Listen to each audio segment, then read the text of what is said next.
Happy Saturday, everybody. Welcome back to Cutlery. Hope everyone's having a great day, of course. Been a very cool day today. We actually started out our morning today going to we saw it advertised on Facebook a week or two ago. It's called Knife Trade Day. It's here local, a town adjacent to mine, and it's in Buchanan, Georgia. Super cool event. We had you had several custom knife makers, a couple custom knife makers. You had some leather work guys, and then you had a couple of knife trading tables. The guy had an amazing Parker collection. And y'all know me and Parkers, man. I should have went back to the bank and got some more money. Is what I should have done, but neither here nor there. I'm trying to regulate it as much as possible. But I did pick up a couple of super nice Parkers that I can't wait to show you here in a minute. But another table had a few knives, dirty, needed cleanup, had a little problems with them. So we've been down here in the shop. We bought a few of those and actually been working on a few. We'll talk about this one more later, but this happens to be one of them that I found on that $5 table. So y'all can see what that is. Schrade, scrimshaw, single blade liner lock. Beautiful, absolutely. This thing was dirty, but man, it shines like a new one now, guys. So super excited that was on there. You guys know me in the 194 OT old timer. This is the scrimshaw companion to that one. So, but we'll look at a little closer to this knife here in a minute. But anyway, we cleaned up a few. We kept a few that didn't need cleaning at all, and those are the cool ones I can't wait to show you. We'll probably make this a couple of videos because I don't want to give the whole bundle away that we bought today. But if you ever look it on Facebook and you're local in the West Georgia area and you see Knife Trade Day, I'll tell you more about these guys, especially the custom knife makers here in a minute, because I actually happen to have from a past gift that was given to me a custom knife that was made by one of these makers. So super excited to meet him and see that as well. But anyway, guys, we'll get to that table and we will take a look at these knives. All right, guys, we're back here at the table. So like I was saying in the intro, it has been a crazy knife-filled day. Kind of started our day at that Knife Trade Day there that I was telling you about. And I'll put the flyer, I know it's past, but I'm sure they'll have some in the future. That way you kind of see what I was looking at on Facebook. But got to meet a couple of custom knife makers, some leather guys, some knife traders. One of the custom leather guys was named Joey Meeks. I know he's got a knife collection, was selling some as well, and a few of these you'll see here in a minute I bought from him. You had Mr. Larry Brown, who's a custom knife maker, and I actually have one of his, a family member gifted me a few years ago, and I didn't, I'd never met the man before, but I got to meet him today. Awesome guy. Has some beautiful examples of knives. He's an excellent knife maker, custom knife maker. We have Mr. Dwayne Hewett and Mr. Gardner Smith, and I think they are part of 316 Cutlery. I know they had, when I was telling you about the Parker knife collection, oh my goodness, guys, they had enough Parkers that I could have mortgaged the house on, I'm telling you. But beautiful knife collection. They had everything from Parker, some of the best case you've ever seen, and then it went down the line, Frost, Taylor, and then marbles, Rough Rider. They had it all. They had a plethora for any knife collector in any shape, size, and form. So super cool guys to meet. All four of them were. All these knives in some shape, form, or fashion. I think I got something from each one of them. I didn't get one from Mr. Larry Brown, but a friend of mine was actually at the sale and bought one of his custom knives. So I thought that was pretty cool. So we'll start out, I'll show you that first. I've already had this one, so I didn't get it today. But this is the custom knife by Mr. Larry Brown. He does all his own leather work as well. You can see his stamp right there on his sheath. Super amazing leather work. Heavy duty leather on his sheaths. But his knives, I mean, look at the sheen. And look at that, I even got a thumbprint on it. You can see it's so good. I mean, wow, I gotta wipe that down. But this is one of his knives. All shapes and size knives he has. He has a, we were even talking about it. I told him this just had what I thought was like a serial number, but it is not. It is his initials and the year. I never even paid attention. I guess I'd always looked at it upside down, but LB 2021. So this is one of his knives he made about 4 or 5 years ago. but had some big ones, big buoys, had some small knives, and his steel is super sharp. But the one my friend bought was a smaller, like a little small sheath knife, like almost like a bird and trout, a little bit bigger, like a skinning knife, and it was absolutely gorgeous. And if I'd had a little more money and a little more time, I probably would left there with one as well. So I guess I'm glad I left when I did. But he makes some beautiful stuff. Got to meet that man. His grinds are amazing in this thing. So thought that was pretty cool. From Mr. Joey Meeks there, he had a little small used knife section. So just got looking at him, was asking him. Matter of fact, I gotta get this one out of my pocket. I've been toting one ever since I bought it. So we'll go down the line on the ones I got there. But the first one I picked up, I've cleaned on these guys a little bit since I got home. So they were a little dirtier than what they appear to be now. This is, it's a yellow bone, and it's almost like a banana color. Thought that was interesting. This is a Bear MGC, and there's some dots there, but I think I'm too blind to tell you how many. So I'd say there's 7 or 8, so maybe this is a 92, 93. But I put an edge on this one. I don't think it ever had an edge put on it. All the blades are in excellent shape, never been used. It was just dirty. Gorgeous, gorgeous knife. And this knife was on his $5 table, so I'm not leaving that laying there, guys. This thing was just, I will pick them all up for $5. I'll have a room full in here. But good snap on that knife. The sheep foot looks good. Spade blade, all good. It's just a brand new knife. It just been, hit the camera. It just been put in the collection and allowed to get a little dirty. That's about it. But picked that guy up for $5. Another one I picked up for $5 is definitely been used, sharpened, and loved. But this Boker, I love those slanted bolsters. I just thought, just seeing it laying there, I already knew I wanted it before I even picked it up. Definitely been whittled down. Blades are pitted. And this guy, I put a bunch of oil on it, so it'll be seeping out for a while. But I was able to get it back to life, if you will. That Boker USA, that long match strike pull. And I put an edge on him that I promise you would shave a duck. So, good steel in these knives. Super good steel. The sheepfoot blade was pretty good on this one. It's been a little bit rounded. The third blade on this one was broken square off, almost like a screwdriver it looked like. So I took and put a tip on this one, worked on it a little bit. Not the best work I ever did, but I definitely got it back sharp as a razor, super usable. So again, another $5 buy on the table. I was all about that one too. Next one up, I bought. It's a bear hunter, so I'm assuming almost all these I've ever seen were solid gin, but they were Pakistan made. But I don't see it stamped on this one, so I did clean it up a little bit. It's in great shape, never been used, never been sharpened. But main reason I bought this knife is for the content, the advertisement. So Operation Desert Storm, January 16, 1991, the liberation of Kuwait. Like I've told y'all before, my brother was in the Army, was in both Desert Shield and Desert Storm. So picked this one up for him. This will be gifted to my brother for sure. Hope he enjoys it. I can't get over how sharp that knife is. I didn't touch the edge on this one, and it's like a razor. It's gouging me every time I touch it. So hope he enjoys that one.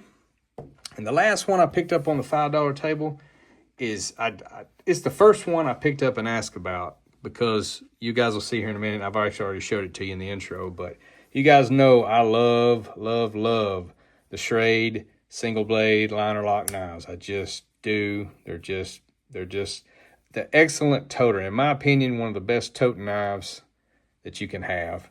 But this guy was dirty as well, cleaned up, super, super nice. It's a little, the scrimshaw is a ducks or geese. It almost looks like a goose to me. Not necessarily, yeah, I believe it is a goose. It's a little bit worn, but this blade is in great shape. It's the SC503 Schrade Plus, so it's a newer one. But just excellent knife, great snap, locks up tight. Just excited to have it. It'll go right along, but I don't even have it over here. I think I stuck it somewhere else with a 194 OT old timer I got. They can sit side by side. But that was on the $5 table as well, so can't complain about that one. I will buy them, like I say, often, all day long for that. So now we're getting into the ones on, I believe it was Mr. Dwayne Hewett's table.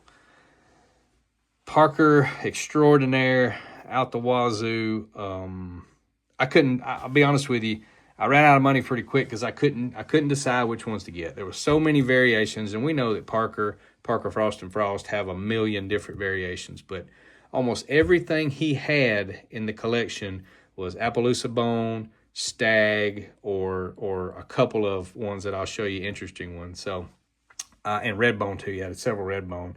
And I know I've showed y'all in my advertisements here somewhere. I was going to grab it, but I've showed y'all before the 1978, the Parker Frost bone, the red bone and the green bone collection that they come out with.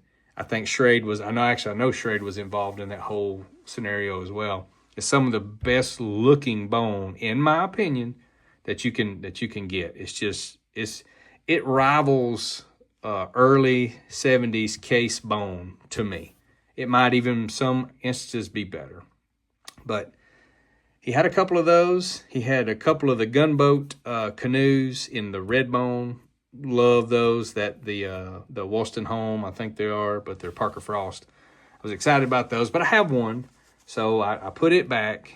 And if I had to choose, I chose one. I actually got two knives out of the Parker.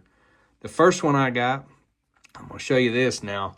I know Mr. Thomas Painter, that pocket knife guy, this is right up his alley and it's up mine too. So, guys, check this one out. Thomas, don't get crazy. This thing is and you probably got one like this, but I did not. And for the fact that the age it is and hasn't gassed out yet, it's just amazing. But this is the Mustang single blade Parker.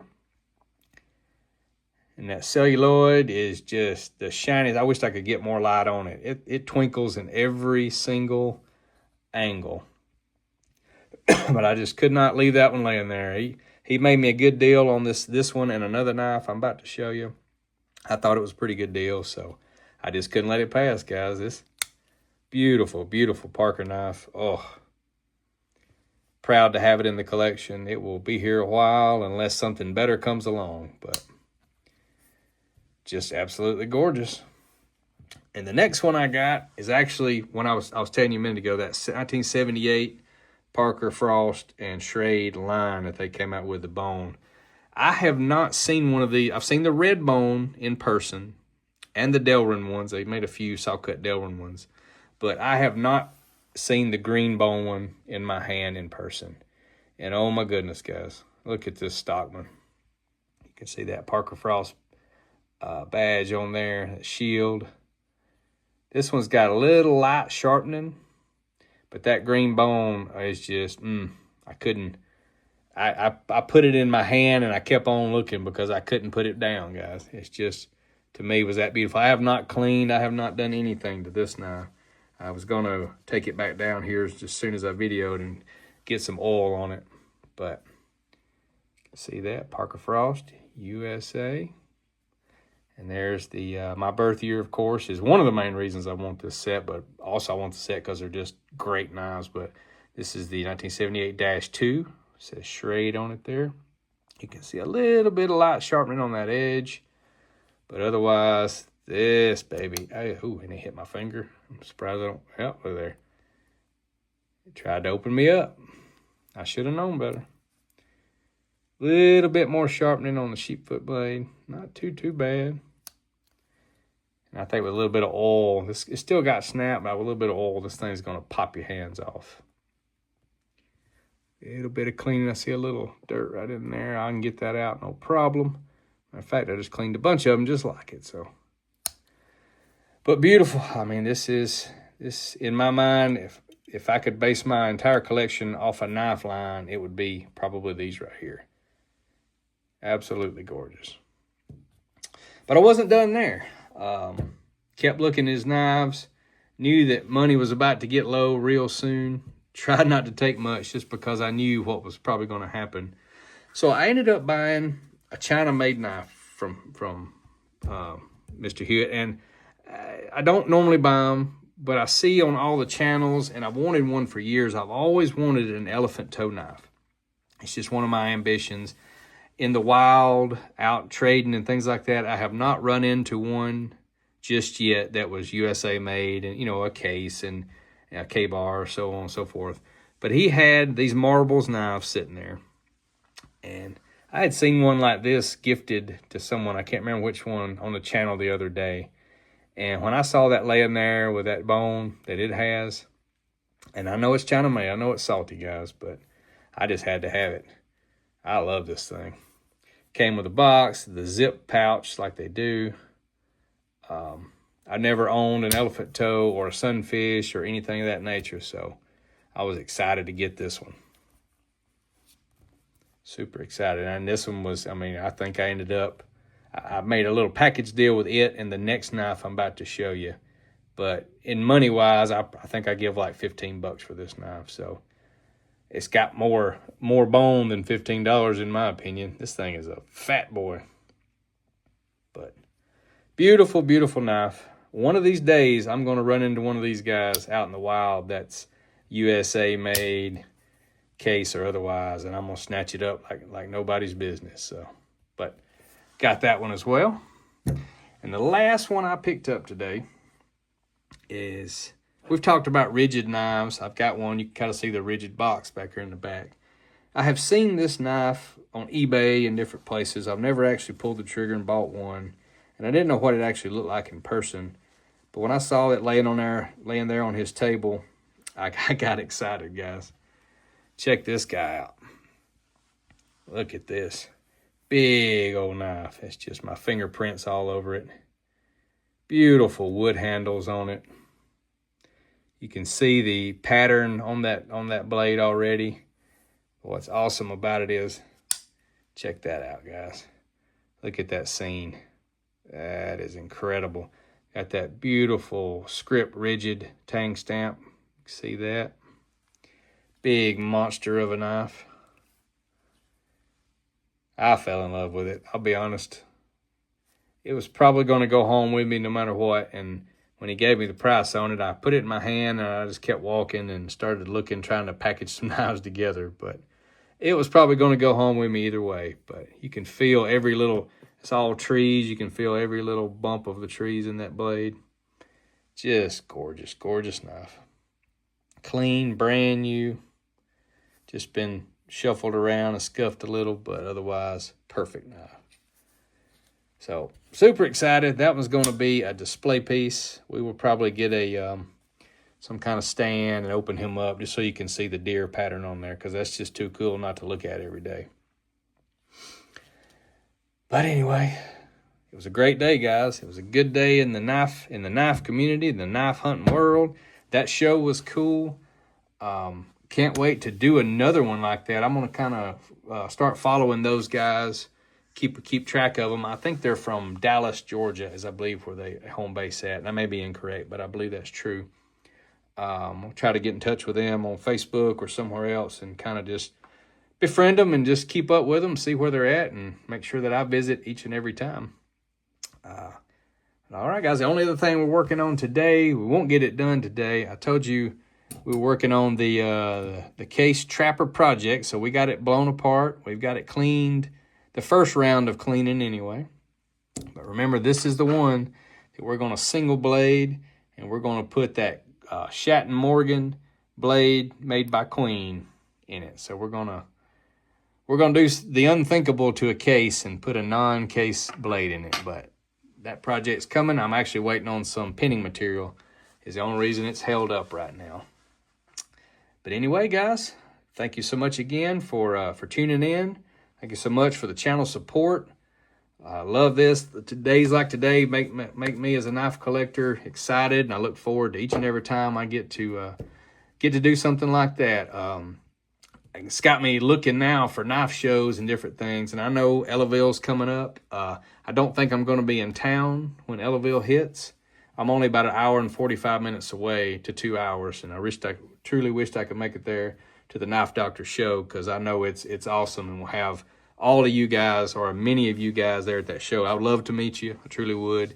But I guarantee you I will find an opportunity to do so at least some point in the future. But anyway, guys, McCuffin Cutlery, thanks so much again. Thank you for all the support. We will talk to you soon.